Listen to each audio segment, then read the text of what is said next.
उम्मीद है आप सब लोग खैरियत से होंगे। तो आज का जो हमारा टॉपिक है वो है early development in कैप्सुला Bursa पेस्टोरिस। कैप्सुला Bursa पेस्टोरिस में डेवलपमेंट कैसे होती है?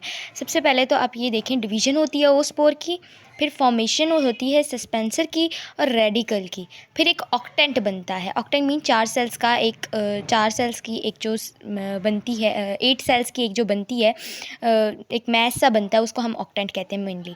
कॉटिलिडॉन्स बनते हैं, कॉटिलिडॉन्स और साथ में प्लूम्यूल बनता है, हाइपोकोटाइल बनता है, एम्ब्रियो बनता है, लेयर्स बनती हैं और एम्ब्रियो का स्ट्रक्चर फाइनली जो अर्ली डेवलपमेंट के बाद मैच्योर।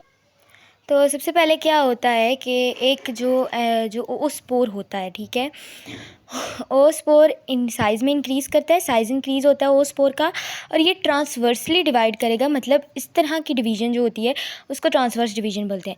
इससे 2 सेल्स बनेंगे, एक बेसल सेल, बेसल और सस्पेंसर सेल, और दूसरा सेल बनेगा एम्ब्रियोनिक सेल। जो सस्पेंसर सेल होगा उसके बाद क्या होगा कि यहाँ पे फॉर्मेशन ऑफ सस्पेंसर क्या होती है, एक सेल्स की एक जो इस तरह की जो सेल्स की एक चेन टाइप ट्राइकोम टाइप एक स्ट्रक्चर होता है, उसको हम लोग सस्पेंसर बोलते हैं, ठीक है। तो यहाँ पे क्या होगा, ये जो सस्पेंसर सेल है या बेसल सेल हमने बनाया है, वो सस्पेंसर सेल साइज़ में ये भी इंक्रीज़ करेगा। एक बात याद रखें कि जब भी कोई सेल डिवाइड होगा तो उसका फर्स्ट स्टेप यही होगा कि वो साइज़ में इंक्रीज़ करेगा। वो साइज़ में इंक्रीज़ करेगा, इंक्रीज़ करने के बाद ये जो सेल होगा ये मेनली डिविजन्स करता जाएगा और एक फ़िलामेंट बन जाएगा। ये फ़िलामेंट बनेगा और जो एम्ब्रियोनिक सेल होगा, जो एम्ब्रियोनिक सेल टर्मिनल सेल है, जो सस्पेंसर सेल था वो माइक्रोपाइलर एंड की तरफ था और जो एम्ब्रियोनिक सेल है वो टर्मिनल सेल था। तो अब ये जो टर्मिनल सेल होगा ना, ये टर्मिनल सेल क्या करेगा, क्योंकि सस्पेंसर है तो सस्पेंसर का जो सबसे बड़ा वाला सेल है वो एम्ब्रियोनिक सेल को एंडोस्पर्म में भेज देगा। मतलब अगर यहाँ वो उसको पुश करेगा, पुश करके वो उसको एंडोस्पर्म के पास भेज देगा, उसकी जहाँ पे फर्दर नरिशमेंट होगी। जो सस्पेंसर का सबसे आखिर वाला सेल होगा उसको हाइपोफिसिस कहते हैं, और हाइपोफिसिस मतलब सस्पेंसर का जो आखिरी सेल है उसको हम हाइपोफिसिस कहते हैं, या हाइपोफिसिस है, और ये हमारे पास रेडिकल बनाएगा, ठीक है। रेडिकल से रूट कैप बनती है, रूट्स इस तरह के स्ट्रक्चर्स बनते हैं। फिर आगे कॉटिलिडोन्स की फॉर्मेशन। कॉटिलिडोन्स क्या होते हैं? कॉटिलिडोन्स जो है ना, कॉटिलिडोन्स जो होते हैं, कॉटिलिडोन्स का आप ये कह लें कि सॉरी ये स्टेप तो फॉर्मेशन ऑफ ऑक्टेंट होती है, उसके बाद ऑक्टेंट की फॉर्मेशन होती है। जो अब एम्ब्रियोनल सेल होता है, सस्पेंसर सेल का यहाँ तक काम ख़त्म हो गया। सस्पेंसर सेल ने सस्पेंसर बनाकर अपना काम ख़त्म कर दिया सस्पेंसर रेडिकल बनने के बाद। अब एम्ब्रियोनल सेल आएगा। अब एम्ब्रियोनल सेल यहाँ पर क्या करेगा, एम्ब्रियोनल सेल ये सेल क्या करेगा, एम्ब्रियोनल सेल डिवाइड करेगा। इसमें किस तरीके की डिवीज़न होगी, एक ट्रांसवर्स होगी और 2 जो है वर्टिकल डिवीजन्स होंगी। वर्टिकल डिवीजन्स होंगी तो यहाँ पे ये देखें मैस ऑफ 8 सेल्स बनेंगे, और यहाँ पे जो है इस तरह से यहाँ पे इस तरह से जो है ये 8 सेल का मैस ऑफ 8 सेल बनेगा। बनने के बाद यहाँ पे क्या होगा कि जो एम्ब्रियो जो 4 एक्टिन जो चलेज़ल एंड की तरफ, जो चलेज़ा का एंड है, चलेज़ल एंड की तरफ जो चलेज़ल एंड की तरफ जो 4 सेल्स होंगे, जो 4 सेल्स चलेज़ल एंड की तरफ होंगे, वो क्या करेंगे कि वो जो है उनको हम लोग एपीबेसल सेल या एंटीरियर ऑक्टेंट बोलेंगे, और जो दूसरी तरफ सेल्स होंगे उनको हम हाइपोबेसल या फिर पोस्टीरियर ऑक्टेंट बोलेंगे।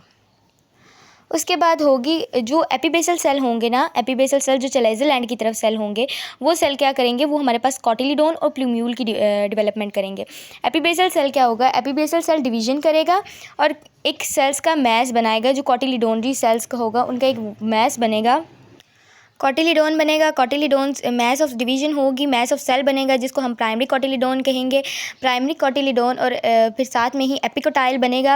एपिकोटाइल कहाँ पे बनता है, एपिकोटाइल जो है, जो कॉटिलिडोन होता है, उस कॉटिलिडोन जब बनता है तो उसके वहाँ पे एक डिप्रेशन टाइप सी चीज़ बनती है, वहाँ से एपिकोटाइल हमारे पास निकलेगा।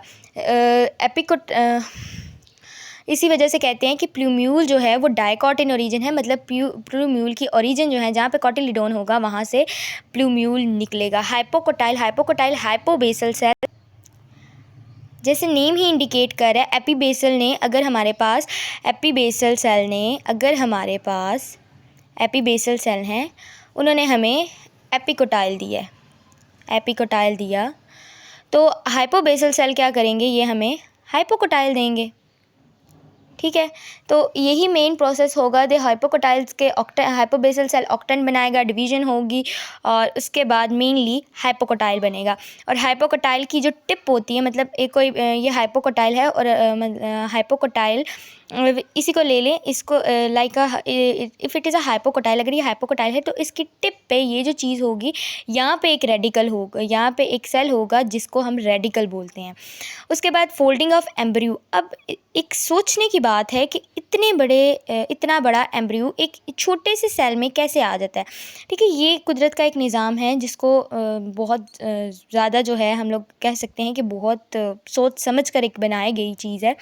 तो फोल्डिंग ऑफ एम्ब्रियो में क्या होता है कि एम्ब्रियो जो है जिस तरह के कर्वेचर के साथ, जिस तरह के स्ट्रक्चर के साथ, मतलब एम्ब्रियो इस तरह से फोल्ड है, एम्ब्रियो जिस तरह से भी फोल्डिंग उसकी हुई है, उस कर्वेचर को कहते हैं फोल्डिंग ऑफ एम्ब्रियो। और ये हर प्लांट का अपना तरीका, मतलब हर प्लांट में एक जैसी नहीं होगी, किसी प्लांट का हर प्लांट में अपने अपने तरीके से फोल्डिंग हुई होगी। उसके बाद फॉर्मेशन ऑफ लेयर्स। लेयर्स की क्या फॉर्मेशन है, फॉर्मेशन ऑफ लेयर्स में आती है हमारे पास डर्मेटोजिन,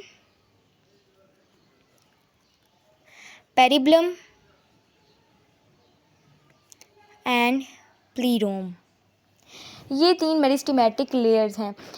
ऑक्टेंट्स में 2 डिवीज़न होंगी, ठीक है, 2 डिवीज़न होंगी और 3 लेयर्स प्रोड्यूस होंगी। 2 डिवीज़न होंगी, 2 डिवीज़न से 3 लेयर्स बनेंगी। 3 लेयर्स कौन कौन सी हैं, यही हैं डर्मेटोजिन, पेरिब्लम एंड प्लीरोम। इन लेयर्स के बनने के बाद डर्मेटोजिन डर्मिस को अराइज करेगी, एपिडर्मिस को या डर्मिस को आप जो मर्जी कह लें।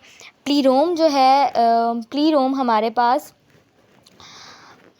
जो पेरिब्लम है, पेरिब्लम जो सेंट्रल रीजन है वो कॉर्टेक्स बनाएगी, कॉर्टेक्स। और प्लीरोम जो है ये सेंट्रल साइलेंडर बनाएगी। Central cylinder mainly xylem, phloem, पित्त और इस तरह के स्ट्रक्चर्स होते हैं। तो सेंट्रल साइलेंडर जो बनाएगी वो प्लीरोम होगी, पेरिब्लम कॉर्टेक्स बनाएगी और डर्मेटोजिन जो है डर्मिस बनाएगी। उसके बाद स्ट्रक्चर ऑफ एम्ब्रियो। अब एम्ब्रियो में ये सब कुछ होने के बाद एम्ब्रियो मैच्योर हो गया, एम्ब्रियो बन गया। एम्ब्रियो बनने के बाद क्या होगा कि ये जो स्ट्रक्चर होगा ना, अब स्ट्रक्चर ऑफ एम्ब्रियो क्या होता है, स्ट्रक्चर ऑफ एम्ब्रियो में एम्ब्रियो किस तरह का होगा। हम लोग क्योंकि कैप्सुला बुर्सा पेस्टोरिस की बात कर रहे थे, तो कैप्सुला बुर्सा पेस्टोरिस का